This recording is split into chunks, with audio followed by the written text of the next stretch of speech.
চট্টগ্রামে জলাবদ্ধতা একটা ইঞ্জিনিয়ারিং সমস্যা না, এটা একটা রাষ্ট্র গঠনের সমস্যা।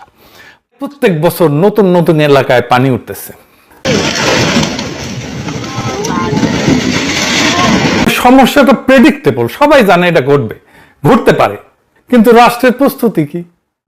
টানা 6 দিনের ভারী বর্ষণ আর পাহাড়ি ঢলে সাঙ্গু নদী, ডলু নদী এবং হাঙ্গর খালের পানি বিপদসীমার উপর দিয়া বইতেছে।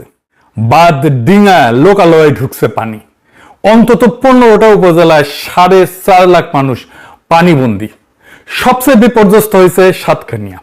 প্রায় 80% এলাকা প্লাবিত হয়ে গেছে, পানির নিচে চলে গেছে। প্রায় 3.5 লাখের বেশি মানুষ দুর্ভোগে আছে। কি ভয়ানক অবস্থা! আমি আর সেগুলো দেখাইলাম না, আপনারা দেখছেন মনে হয়। 5 দিনের অতিবৃষ্টি এবং পাহাড় ধসে অন্তত 30 জন মারা গেছে। আর 1983 সালের রেকর্ড ভেঙা 43 বছরের সর্বোচ্চ বৃষ্টিতে চট্টগ্রামও ডুবে গেছে। শহরে জলাবদ্ধতা আর গ্রামের বন্যা, একই আকাশ থেকে নামা একই বৃষ্টি, কিন্তু দুইটা আলাদা রোগ, আলাদা সমাধান। এই সাতকানিয়ার বন্যা স্থানীয়দের ভাষায় নতুন কিন্তু কিছু না। পাহাড়ে বৃষ্টি বেশি হইলেই সাঙ্গু নদী ফুলে ফেপা ওঠে, সাতকানিয়া ডুবে যায়। এটা তারা প্রজন্মের পর প্রজন্ম ধরে দেখতেছে, জানে, মানে সমস্যাটা প্রেডিক্টেবল, সবাই জানে এটা ঘটবে, ঘটতে পারে, কিন্তু রাষ্ট্রের প্রস্তুতি কি? প্রস্তুতি নাই। ঘটনা ঘটলে ব্যবস্থা নেয়, সেনা নামে, আগে কিছু করা হয় না। আজকের এপিসোড চট্টগ্রামের নগরডোবা নিয়ে, এটা নিয়ে আগে আলাপ করে নিই, কারণ দুইটা জিনিস আলাদা, দুইটা সমাধান আলাদা। চট্টগ্রাম নগরটা আমাদের বুঝে দেখা দরকার। চট্টগ্রাম ডোবে, বারবার ডোবে। চট্টগ্রাম আমাদের দেশের সবচেয়ে সুন্দর মহানগর, আমাদের বাণিজ্যিক রাজধানী, আমাদের জন্য গুরুত্ব ঢাকার পরেই চট্টগ্রামের। আমাদের কালচারাল ক্যাপিটালও চট্টগ্রাম, আমাদের ইকোনমির হৃৎপিণ্ড। এই চট্টগ্রাম আর চট্টগ্রামের কি অবস্থা দেখেন। এই জলাবদ্ধতার সমস্যা তো একদিনে শুরু হয় নাই, এটা বিকট আকার ধারণ করছে 2002 সাল থেকে। চট্টগ্রামের স্থানীয় এই সংবাদটা দেখেন, 2022 সালে প্রকাশিত। এডিটর সাহেব তারিখটা দেখান। তারা বলতেছে এই সমস্যা 2 দশকে প্রকট আকার ধারণ করেছে। সবচেয়ে গুরুত্বপূর্ণ শিরোনামটা আছে টাইটেলেই। এডিটর সাহেব একটা হাইলাইট করে দেয়, চট্টগ্রাম উন্নয়ন কর্তৃপক্ষ জানেই না এই সমস্যা কেন হইতেছে। কি অবস্থা, আজব কাণ্ড। আসেন এটা বুঝে দেখি যে আসল সমস্যাটা কোথায়। 2006 সালে আমি বাংলাদেশে যে কোম্পানিতে কাজ করতাম আর কি, ওই সময় নতুন জয়েন করছি, 1 মাসও হয় নাই। রাতে চট্টগ্রামের ম্যানেজার ফোন দিল, গভীর রাতে, কান্না কান্না স্বরে কইতেছে, স্যার বৃষ্টিতে আমাদের ডিপো ডুবে গেছে, সব ওষুধ পানির তলে, আমরা কিছু করতে পারতেছি না। বুঝতে না বুঝতেই বন্যার মতো পানি এসে সব ডুবাই ফেলছে। কয়েক কোটি টাকার ওষুধ পানির নিচে। পরদিন অফিসে যায় খোঁজ নিলাম, বিড়ি গিচ্ছিরি অবস্থা। জিজ্ঞাইলাম ওইখানে কেন ডিপো নিছেন আপনারা, পানি ওঠে জানেন না? কইল স্যার জিন্দিগিতে এই জায়গায় পানি ওঠে নাই, এবারই প্রথম। তার মানে প্রত্যেক বছর নতুন নতুন এলাকায় পানি উঠতেছে। আমার ছোটবেলায় চট্টগ্রামে অনেক সময় ধরে থাকছি। আমার বড় মামা থাকতেন চট্টগ্রামে ইস্পাহানি বিল্ডিং এ। স্কুলে যখন ছুটির মৌসুম আসতো, গরমের ছুটি, রোজার ছুটি, তখন যাইতাম চট্টগ্রামে। পাশেই বড় বাটালি হিল, ছোট বাটালি হিল, দাপাদাপি করতাম। ইস্পাহানি বিল্ডিং এর পিছনে একটা পেছানো লোহার সিঁড়ি আছে, এখন আছে কিনা জানি না। নিচতলায় মেজর রফিক থাকতো, মানে আওয়ামী লীগের স্বরাষ্ট্রমন্ত্রী হয়েছিল। আমি এখনো স্বপ্নে মাঝে মাঝে ইস্পাহানি বিল্ডিং এর পাশের রাস্তাটা দেখি। ভালো সময় কাটছে। যাই হোক, এটা বললাম বোঝানোর জন্য যে চট্টগ্রাম আমার অনেক আপন আর কাছের জায়গা। তাই আমারও প্রশ্ন, চট্টগ্রাম ডুবে কেন?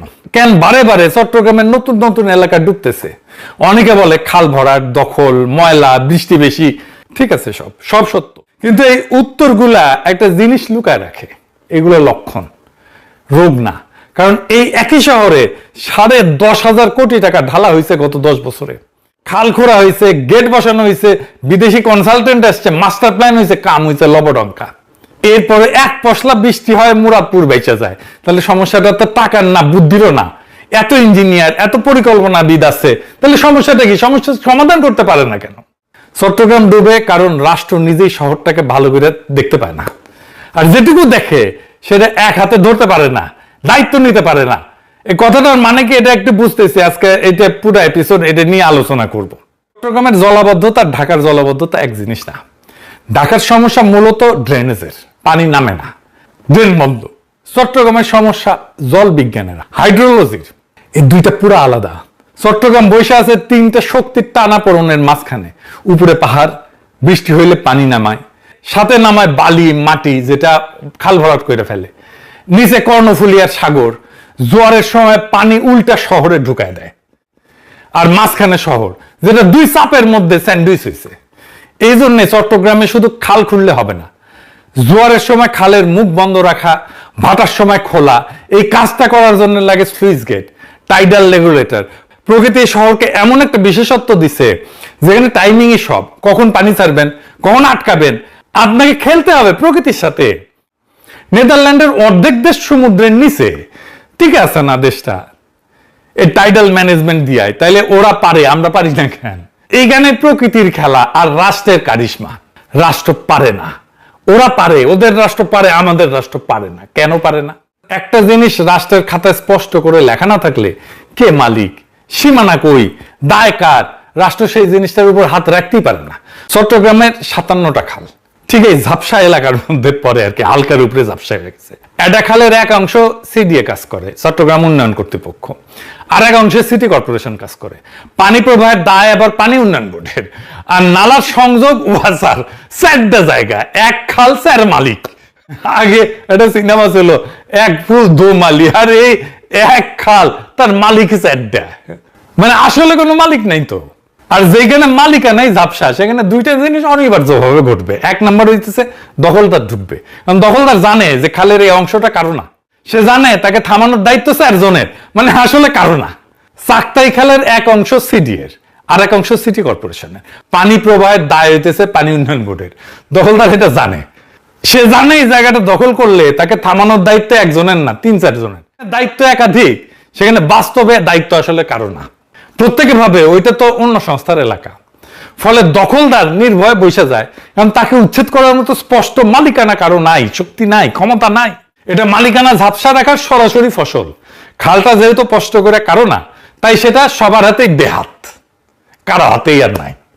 তারপরে দেখেন খাল, নালা, জলাধার, নদী, জোয়ার সব একসাথে কাজ করে একটা নেটওয়ার্ক হিসাবে, তাই তো? একটার সাথে একটা যুক্ত তো। একটা সংস্থা খাল খোরে আর একটা সংস্থা ড্রেন বানায়, কিন্তু সমন্বয় নাই, তখন নিষ্কাশনের ধারাবাহিকতা তো ভেঙে যায়।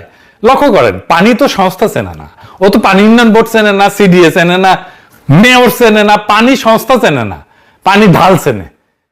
আমরা একটা অখণ্ড প্রাকৃতিক ব্যবস্থাকে 4 টুকরা করে 4 দপ্তরে ভাগ করে দিছি। পানি যখন এক দপ্তরের সীমানা থেকে আরেক দপ্তরের সীমানায় যায়, তখন ওইখানে আটকে যায়। সীমানাটা তো রাষ্ট্রের কাগজে লেখা আছে, পানির কাছে তো নাই। রাষ্ট্রের ক্ষমতা কিন্তু 2 রকম। একরকম ক্ষমতা হইল হুকুমের ক্ষমতা, সরকার ঘোষণা দিতে পারে, বরাদ্দ দিতে পারে, উদ্বোধন করতে পারে, প্রকল্প নিতে পারে, এটা উপরের ক্ষমতা, দৃশ্যমান ক্ষমতা। আর এক রকম ক্ষমতা হইল বাস্তবে ঢুকে কাজ করানোর ক্ষমতা, সমাজের রন্ধ্রে রন্ধ্রে ঢুকে আসল জিনিসটা ঘটানো। খালটা আসলে খনন হইল কিনা, গেটটা আসলে ঠিক মাপে বসলো কিনা, দখলদার আসলে উঠলো কিনা, এইটা হইতেছে আর এক ক্ষমতা। সমাজবিজ্ঞানী মাইকেল মান এই 2 ক্ষমতাকে আলাদা নাম দিচ্ছেন। উপরের হুকুমটাকে বলছেন ডেসপোটিক পাওয়ার, আর সমাজের রন্ধ্রে রন্ধ্রে ঢুকে বাস্তব কাজ করার ক্ষমতাটাকে বলছেন ইনফ্রাস্ট্রাকচারাল পাওয়ার। বাংলাদেশ রাষ্ট্রের রোগটা হইতেছে ডেসপোটিক পাওয়ার আছে, থাকে 16 আনার রূপে 18 আনা থাকে, কিন্তু ইনফ্রাস্ট্রাকচারাল পাওয়ার একেবারে 0। চট্টগ্রামের ট্র্যাজেডি হইলো এখানে যে ডেসপোটিক পাওয়ার একদম উপসে পড়তেছে, মানে হুকুমের ক্ষমতা আকাশ ছোঁয়া, আর দ্বিতীয় ক্ষমতা মানে বাস্তবায়নের ক্ষমতা, ইনস্টিটিউশনাল পাওয়ার, এটা 0। প্রমাণ দিই এটা। দেখেন কাগজে সিডি এর মূল প্রকল্পের অগ্রগতি 94.6%, মানে পুরাই হয়ে গেছে। 12পাড়া খাল 95% এটা খনন হয়েছে। সড়ক প্রকল্প 93%, নথিপত্রে প্রায় শেষ। এটা হুকুমের ক্ষমতার ভাষা, কাগজের সাফল্য। এখন বাস্তবে দেখেন কি হয়েছে, 90% সম্পন্ন প্রকল্পে 14টা সুইচ গেট এখনো নির্মাণই হয় নাই। আর অনেক জায়গায় খালের ভিতরে বাধা দূর করা হয় নাই, ফলে পানি বাইরে হইতে পারতেছে না।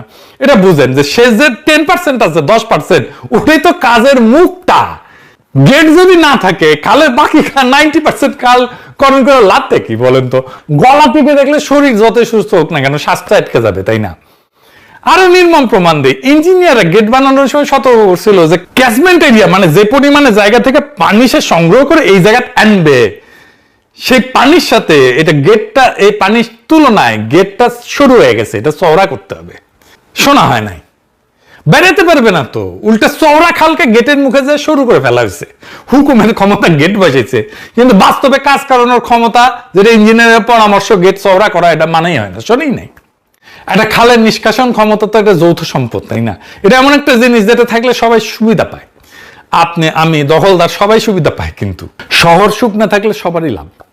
কিন্তু যৌথ সম্পদের একটা অভিশাপ আছে, কিন্তু এটা বুঝে দেখেন, ভাগের মা গঙ্গা পায় না, কথা আছে না? বাংলাদেশ তো আমাদের যৌথ সম্পদ, এটা কি আমরা আমাদের সম্পদের মতো করে হেফাজত করি না তো।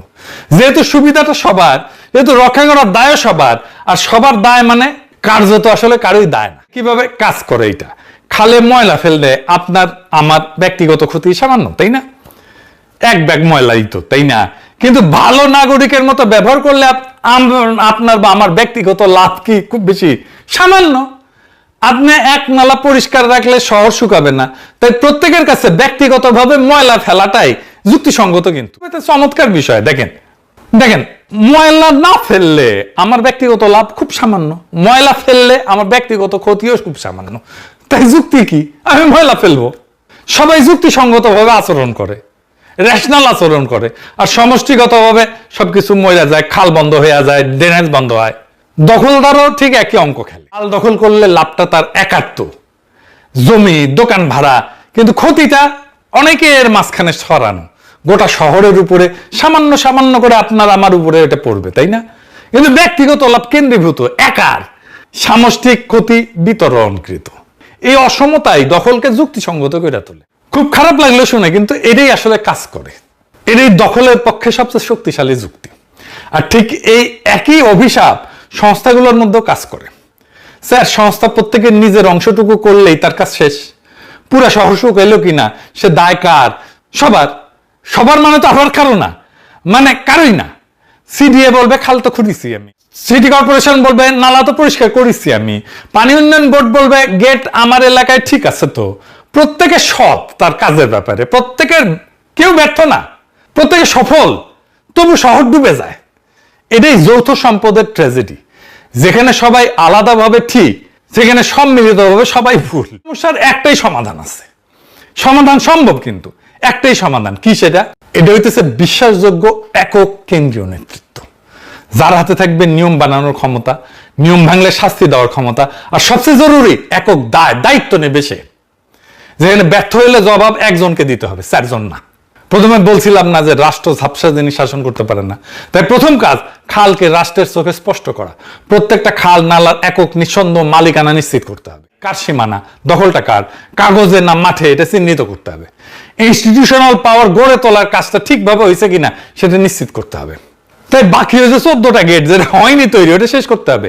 আর গেটের ম্যাপ ক্যাচমেন্টের সাথে যে পরিমাণে জায়গা থেকে পানি আসবে সেটার সাথে মিলায় শোধরানো হইতে হবে, এটা চওড়া করতে হবে, পানি বেরোনোর রাস্তা দিতে হবে। নতুন প্রকল্প নেওয়ার চাইতে পুরানো যে সমস্যা সেটা সমাধান করতে হবে। এই শেষ 10%ই আসল 100% আসলে। এবং প্রকল্পের সাফল্য মাপতে হবে কাগজের অগ্রগতিতে না, বৃষ্টির দিনে শহর শুকনা থাকলো কিনা এটা দেখে। আর কি বলছিলাম না, সবার দায় মানে কারো দায় না। তাই একটা মূল ওষুধ, এক ছাতা, এক কর্তৃপক্ষ, এক দায়।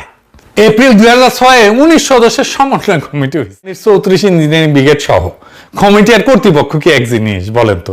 কমিটিতে দায় আবার ভাগ হয়ে যায় 19 ভাগে। যা লাগবে তা হইল একজনের সব দায়িত্ব, যার হাতে বাজেট, যার হাতে ক্ষমতা, তার হাতেই দায়।